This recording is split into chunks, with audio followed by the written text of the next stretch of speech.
And welcome back to the show. I'm Michael Kuzilny, and I hope you're having a lovely night on this lovely Wednesday night. If you're going through a tough time tonight, you feel free to call me or email me, and we can certainly share it with a view to inspire other people. So whether you're going through some financial issues or getting kicked out of your home, or maybe you've split up in a relationship, you can't see your children, maybe you're going through depression, or you've got an alcohol or drug addiction, God bless you. I hope things get much better. And just remember that no problem lasts forever. Every problem has a lifespan, and there's always sunshine after the rain, you could say.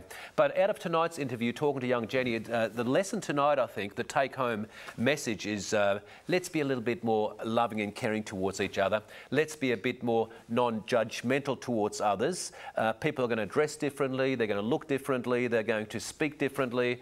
Everyone's going to have a different amount of dough. So let's not judge people all the time, you know. Let's just have a conversation and see the good in people, because there's good in everybody, isn't there, Jen? Yeah, there is. You know, I really dislike people who judge all the time, and you can see it, you know. You go down, you go to these social meetings, these charity nights, and especially the blokes who've got a bit of cash, you know, they look at you and they just look you up and down. Whatever watch are you wearing, suit, you know, they want to see the label of your bloody shirt. You know what I mean? Yeah. They want to see how much you're worth, you know, to see whether you're good enough to be their friend. Mm-hmm. But you're a lovely girl, and thank you for sharing your story. To get into the psychiatric ward, what crazy things did you do? Ran naked at Frankston Beach. You just wanted to be free. I didn't mean to do it. Like, I didn't know it was going to happen. It just happened. It just happened? You didn't take any ice or didn't smoke any crack cocaine or anything? No, like, I've never done drugs. So you got home, Jen, that night and couldn't sleep? Yeah, and then I used to just walk out of the house. Like, my mum used to get worried about me and stuff. Yeah. And the coppers used to ring her and said, you know, we haven't found Jenny, we don't know where she is. Oh, this happened a few times, Jen? Yeah, a few times. And then who took you down to the psychiatric place? I think it was my mum and my sister. How long were you there for? They were really worried about me. This was the first time, like, when I did some silly things. Yeah. I was there for 7 weeks. It was horrible. Was it? Yeah, and they gave me so many different pills. I was like walking like a zombie and stuff. So. Did it help you at all? It helped. Like, I ended up sleeping for a bit, but like, I wasn't eating much. I don't like the idea of that room where they just lock you in this room for all day. You can't go to the toilet, you can't eat, you can't drink. You know, I was banging on the walls and stuff and tried to escape. I stacked up the chairs and tried to, like, jump over the fence, but... Were they mean to you? It wasn't long enough. Were you restrained? Wasn't big enough. Subdued? I think they actually hit me, because I remember waking up with lots of bruises on my legs and stuff. Oh. So it was pretty horrible. What a shame. And you went there again, about a year later or something, did you? No, it was a couple of years later. And for how long was that stint? That was for 3 weeks. It was a bit less, so a bit lesser time. And now you're over that, yeah? That was. Yeah, like, I haven't been in hospital since. No, you've been a lot happier. Yeah, like, I've got a son now. And that's lovely. How old's your son? He's 1 year old. Oh, that's fantastic. Yeah, he's gorgeous. And you got married as well last year. Congratulations. Yeah. So it looks like life is going uphill, but some great things are happening, you know. And remember, folks, tough times. Everyone goes through tough times. I meditate every single day for at least an hour, and it gives me that spiritual resilience. It makes you very, very centred, and it also makes you very independent towards the opinions of other people. So I don't care what other people think or say. If you come to me with a love, I return that love. But if people want to backstab, well, that's their business. That's really karma coming back to them. But it's quite amazing, your story, sweetie. And another tough time you had is when your husband ended up in prison. Yeah. Yeah. Why did he go to jail? Oh, because he thought, like, someone hit me. Because when I was pregnant, like, I had a black eye and I couldn't remember, because we couldn't afford any medication on that. Right. Because he was drinking, and that upset me and stuff. So yeah, had some hard times. And the relationship kept on, like we all do. Relationships are tough, you know.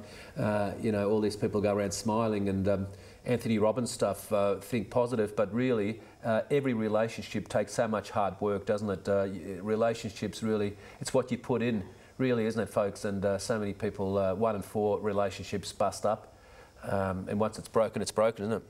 Mm-hmm. And then when you went to see your partner in jail, that must have been tough too, because... Yeah, like, They search me. It's almost like guilty of association, yeah. isn't it? You know, tell me about those visits. I tried not to wear anything with pockets because I might accidentally leave something in and they'll say, oh, you can't take that and stuff. So I just wore leggings and just flat shoes or something. Yeah. Sometimes I wore my boots and I didn't like it when they told me to take it off because like they thought that I would be hiding something in them. So I had to take off my boots and, give it a shake and show that there's nothing in there. Oh. And wasn't allowed to bring my phone in and stuff. Which prison?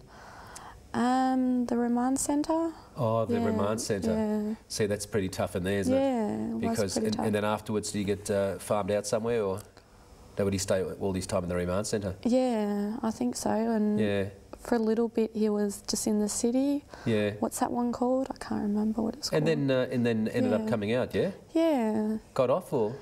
Well, he was on bail. Yeah.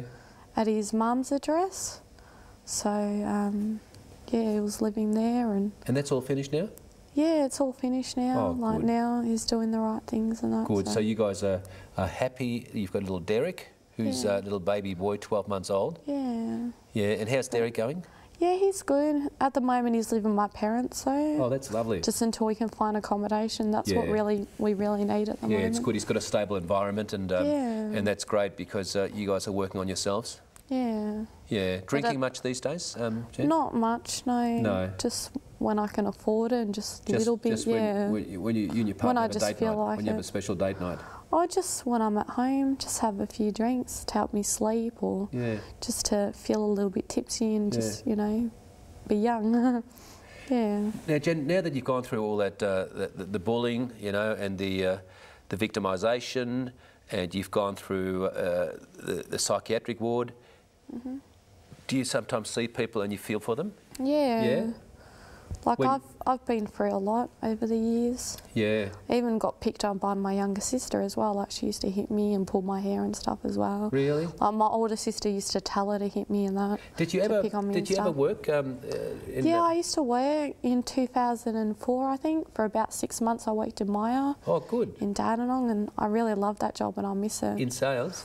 Yeah, like in retail, miss shop. Oh, you'd be great at that. All different departments. Well, like you should try to get back into it. Yeah, well, I got along with so many people. So many people were worried about me when I told them once someone left me stranded.